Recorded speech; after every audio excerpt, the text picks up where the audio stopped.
So thank you for coming to the Keynote panel on development through a systems thinking lens. My name's Brett Stevenson.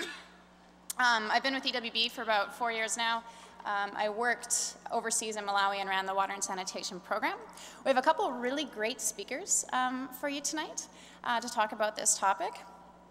We have Owen Barter, who is kind of famous in our EWB ranks as one of the most insightful thinkers in development. Really personable guy. It's been such a pleasure for all of us to meet him. He was a key actor in helping us figure out what we wanted to do with our advocacy campaign, and a lot of his writing really influenced that. So we're super excited to have him here. And Dave Snowden is the founder of Cognitive Edge and a very well-known and respected kind of thinker in the complexity theory space. He is one of the founders of one of the main frameworks that are used in the sector, and has been published in many places.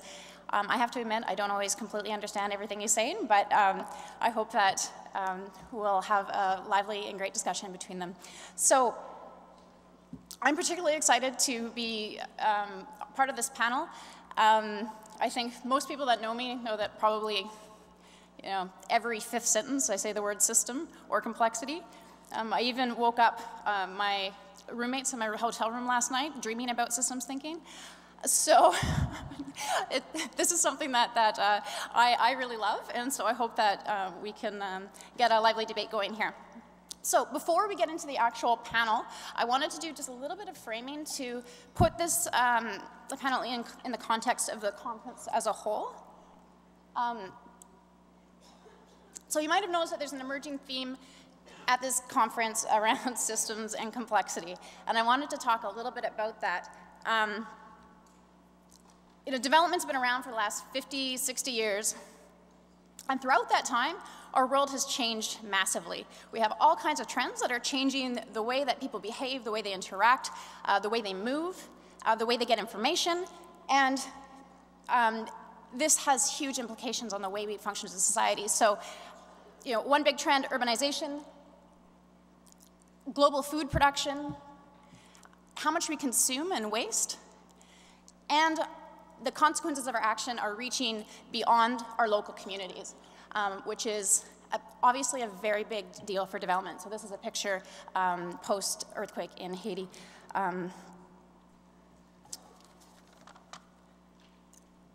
So this whole idea of systems thinking is basically, over the last 50 years, our world has changed in dynamic considerably. And what we're basically saying is that it's almost better to start talking about it as if it's a live organism. Complex, interconnected, beautiful, alive, vibrant. And how do we actually work within that kind of a framework to make development more effective? So if you look at the last 50 years, the world has become more like a live organism, but we're still doing development as if we're building a building. So it's linear, it's planned. We create a plan, we execute on it, then we measure how well we did on the plan, and then we're basically done. So we haven't changed that much in the last 50 years. So our world around us has changed, and we have not adapted. So one of my favorite metaphors about how the development system works is if you look at basically how local organizations in Africa are operating within the system, is I would liken them to basically workers on an assembly line. We've reduced the system down to all the small component parts, and we're asking people to execute and not necessarily think for themselves, nor take on a large enough piece of the puzzle to actually understand how to grow and move their country forward. So obviously that has implications on the quality of implementation, but also how well we're actually progressing towards the future. So I just wanted to leave you with this kind of idea that, when we look at the organizations in our world that we value as being very effective and innovative and adapting to what needs to happen these days, we think of organizations like Google, and they have been successful because they've been able to change the way they operate in order to incentivize people differently, to integrate users into their actual design process through their beta testing, as well as the 20% Google innovation time, those sorts of things. And so I'm not necessarily saying development needs to be like business. That's not the point. The point is that there are different ways of doing things, and that we need to start thinking about what could we move towards. So the point of this session is to basically talk about not necessarily the fact that development's complex or why it's complex and getting all into that again, but what actually do we need to do to move forward? We have this toolkit that we use to approach the problem, and it doesn't match the problem. So we need to change. What does that look like?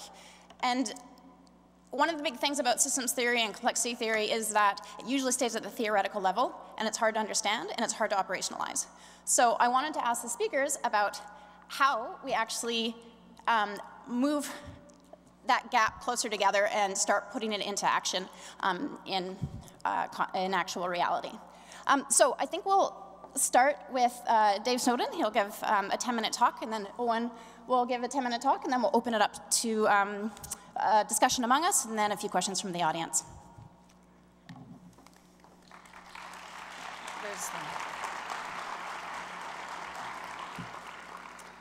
Thanks.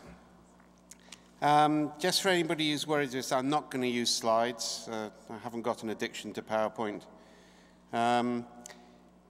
What I am going to do is to record what I'm saying, and I'll put up the podcast tonight with a blog, and the blog will summarize what I said with links to other articles and other materials, so that will provide backup.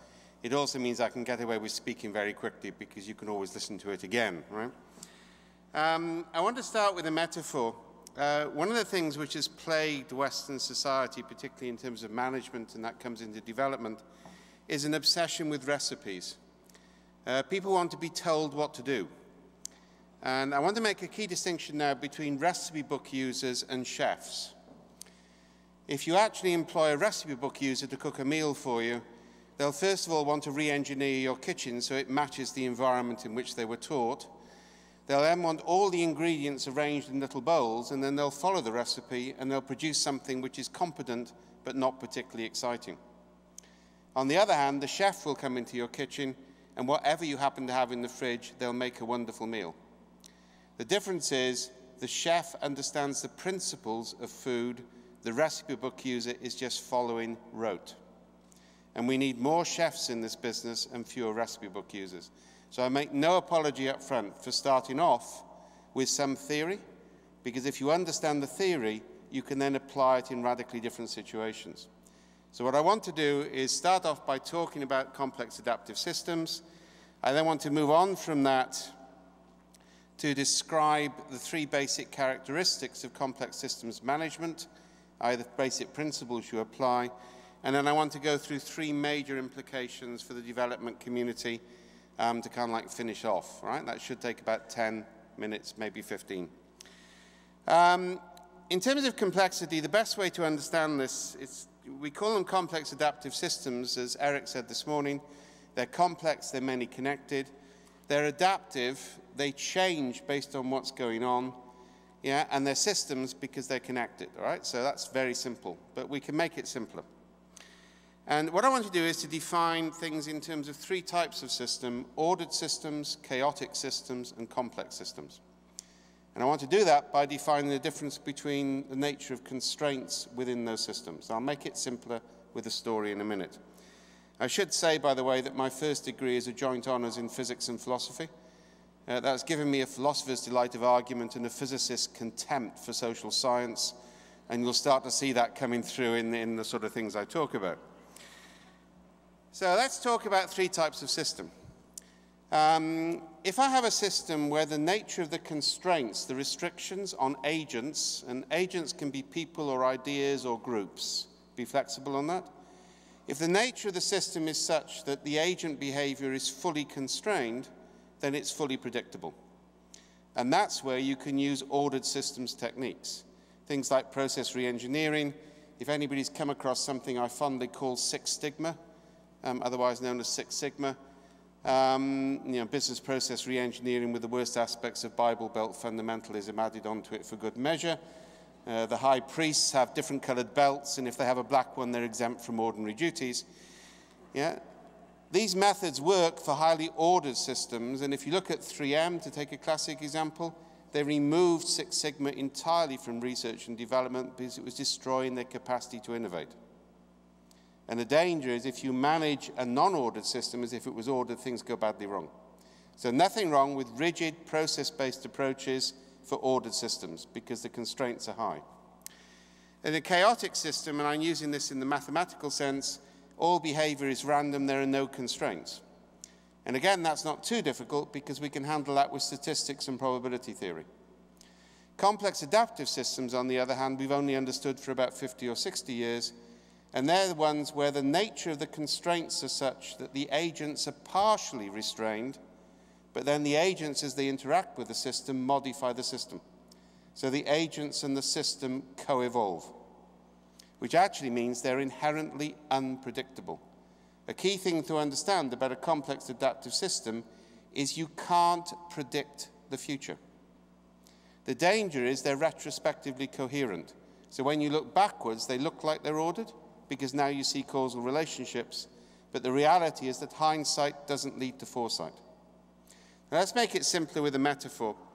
Imagine, if you can, that you want to organize a party for a bunch of 8 or 9-year-old children. Can everybody imagine this? Some of you look like you can probably remember it, right, in terms of relative age. Well, the basic principle behind the sort of approach I'm talking about is if a system is ordered, you manage it one way. If it's complex, you manage it another way. If it's chaotic, you manage it another way. There isn't one right way of doing things. There are things that are right or wrong in different contexts. So let's think about a children's party. If you assume it's a chaotic system, then the children will probably discover drugs and alcohol and go on a personal experience of self-discovery. Your house may burn down in the process, but all property is theft and it was socially constructed in the first place, so why are you worried about it? I have friends in California who've tried it, but only once. It's not recommended. The recovery cost is high. On the other hand, the order systems approach you'll be more familiar with. Under this, it's very, very important to agree clear learning objectives for the party in advance of the party itself. The learning objectives should be aligned with the mission statement for education and society to which you belong, and should be printed off on motivational posters with pictures of eagles soaring over valleys and water dropping into ponds. You should then produce a project plan for the party. The plan should have clear milestones against which you can measure progress against the ideal party outcome. And the senior adult should start the party with a motivational videotape. You don't want the children wasting time in play which isn't aligned with the learning objectives of the party itself. They then use PowerPoint to demonstrate their personal commitment to the party and show the children how their allowances are linked to the achievement of the milestone targets. Following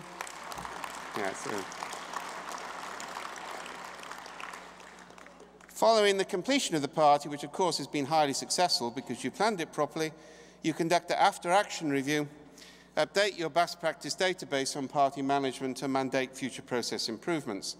If for any remote reason the children aren't happy at the end of this, you hire an appreciative inquiry practitioner who will get them to tell happy clappy stories so they have happy mental models and suitably indoctrinated to like whatever you put in front of them next time. The complex systems approach is much simpler. We draw a line in the sand known as a boundary or a constraint, and we say, cross that, you little bastards, and you die. And one of the things you learn pretty fast as an adult is the value of flexible, negotiable boundaries, because rigid boundaries have a habit of becoming brittle and breaking catastrophically. Yeah? We then used multiple probes, a football, a videotape, a barbecue, to see if a pattern of play will form. This is known as a tractor. If the pattern is beneficial, we give it more resource, we amplify it. If the pattern is non-beneficial, we dampen it or destroy it. So key phrase, we manage the emergence of beneficial coherence within attractors, within boundaries. And in that phrase is a huge promise of complexity theory for the future of management in government and elsewhere. We manage the boundaries, we manage the probes, we manage the emergent properties. We stop trying to manage the thing in terms of defined outcomes. We manage the emergent possibilities of the present, a phrase to which I'll come back in a minute. There are 3 particular characteristics of a complex adaptive system, or ways of managing. You need to be aware that these are very susceptible to small changes. Now, that's good news. Don't ever decry the value of an engineer introducing a new technology. I just spent a week in Naples with my daughter. It's quite nice when your daughter gets old enough and does the same subjects as you. She's doing anthropology and philosophy. So I had a week on my own going around Naples and talking about her next philosophy essay. That was the goal on it. And I shouldn't go down these little rat holes because now I've completely forgotten where I was going with that one. But there was a story about Eleanor in it somewhere. But never mind, we'll come back. Oh, yeah. The point is that small things give rise to hugely complex behavior. Right? You're engineers. Now, during this week in Naples, I had to go through 100 proposals for different types of toilet, and decide which one I thought was worth $100,000. I mean, a very enterprising product from the Gates Foundation. 1 week of going through toilet proposals leads you about the pragmatism of engineering. Some of those proposals, if they're successful, would have massive effects. One of the very positive things about complexity is a small social intervention, a small technology shift, look at mobile phones in Africa, propagates very quickly in unexpected ways. You can't engineer it, but you can manage the evolution. So 3 basic rules as to how you actually manage in a complex world. First of all, the granularity has to be fine. You work with small objects. Anybody who heard John Heckler talk earlier will know about our work on narrative-based research, where you want not grand narratives, not prompted narratives, not rehearsed narratives, not interpreted narratives. You want the micro-narratives of people's day-to-day experience, because that's where you'll really understand what's going on. And if you don't believe me, we're currently deploying with the US Army in Afghanistan, because the only thing which worked in Iraq was platoon commanders blogging. Nobody read doctrine. What they want is peer-to-peer exchange of stories. And the same is true of the development community. Peer-to-peer exchange of small, fragmented narrative allows your brain to synthesize and integrate lots of different ideas and adapt to a local context. It's chefs, not recipe books. The second is distributed cognition. Now, some people call this wisdom of crowds. I think that's a terrible phrase. Crowds are pretty bloody stupid. They're herds. Distributed cognition works where people with deep expertise make decisions independently of each other and represent it mathematically. Then you get the results.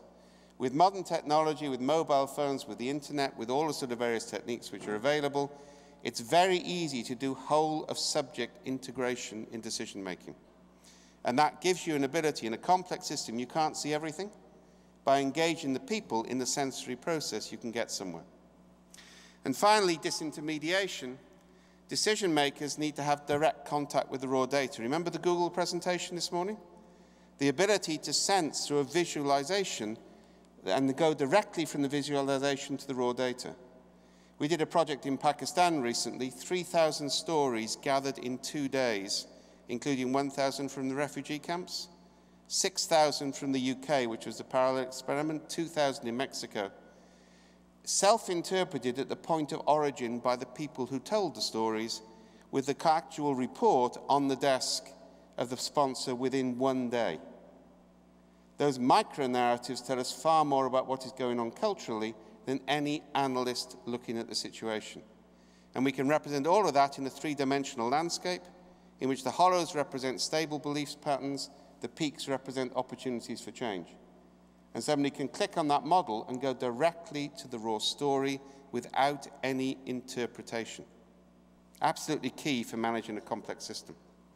So implications for the development community. Well, there are 3 really. First of all, the method of research and measurement has got to change radically. At the moment, we measure process-based outcomes. Nobody can do anything until they define in advance what success would be. So we stifle innovation and we stifle the ability to adapt to local circumstances. How many people today alone have said pilots never scale? The reason they don't scale is they get all the attention, but nobody actually thinks about them in terms of this adaptive complex system. Now, there's 3 basic approaches to reasoning. So this is a philosopher in me coming, so you're going to get some big words again. We have deductive reasoning, if A, then B. We have inductive, which dominates research, find lots of cases, extract general principles. Then we have abductive. It comes from the pragmatist tradition in philosophy, the great North American contribution to philosophy. In abductive research, you identify the most plausible route. You try and connect things which are apparently unconnected in order to create novelty. Yeah? Abductive research is appropriate for a complex adaptive system. Again, if you don't believe me, the Academy of Management just up the road in Montreal, late last year, we ran a whole session on this for the whole research community. There's huge interest in abductive, or what's otherwise known as null hypothesis research. Research without a hypothesis. And again, that's technology enabled through micronarrative. We also need to understand that myths have more power than reason. Yeah, basically, myths and metaphors are fundamental to human intelligence. Anthropologists these days talk about Homo narrans rather than Homo sapiens. A myth has a power to move people for good or evil. Understanding how those myths are forming and intervening can have more effect than anything else. When I did that assessment for Gates, I went through every proposal and eliminated every single engineering proposal which had no discussion of the actual process of implementation and how human beings were going to take on board the technology. That got me down to 12 out of 100. Only 12 had really taken account of the human dynamics around the system. And I don't just mean a token, we'll talk with them and we'll show them it and they'll like it. Yeah, that didn't count. Impact measurement is key. That's where we're doing a lot of work at the moment. How do you measure a good result without people having to say in advance what a good result would be? Now, I haven't got time to go into that, but that is possible, and it links in with what's critical, which is continuous monitoring. You don't want to find out failures at the end of the project. You want to find small failures fast and take corrective action. Right, that leads me to a key distinction between robust strategy and resilient strategy. In robust strategy, you try and prevent failure. In resilient strategy, you accept that failure is inevitable and you focus on early discovery, fast recovery. The good news is discovering failure early often teaches you more how to succeed. In fact, if you don't know this, the human brain has evolved to pay attention to failure, but not to pay attention to success. If you build a best practice system, you're fighting 150,000 years of evolution, which says it's a bad idea. In evolutionary terms, avoidance of failure is a more successful strategy than imitation of success. Yeah, in fact, worst practice systems are more important. Finally, we need to realize this concept, a concept from biology called acceptation. Now, one of the problems we've got with complexity is people take living systems and they have this ideological approach. Anything which is a living system is somehow ethically wonderful. It's Gaia theory. Actually, nature is pretty ethically neutral. The cockroaches will probably survive, whereas we won't, right? It's kind of like not all beautiful, it's quite ugly in some ways. Yeah? The key thing to realize is that adaptation develops slowly. Acceptation is where we get major changes. Acceptation in evolutionary biology is where a trait evolves for a specific purpose, then accidentally gets used for something else instead.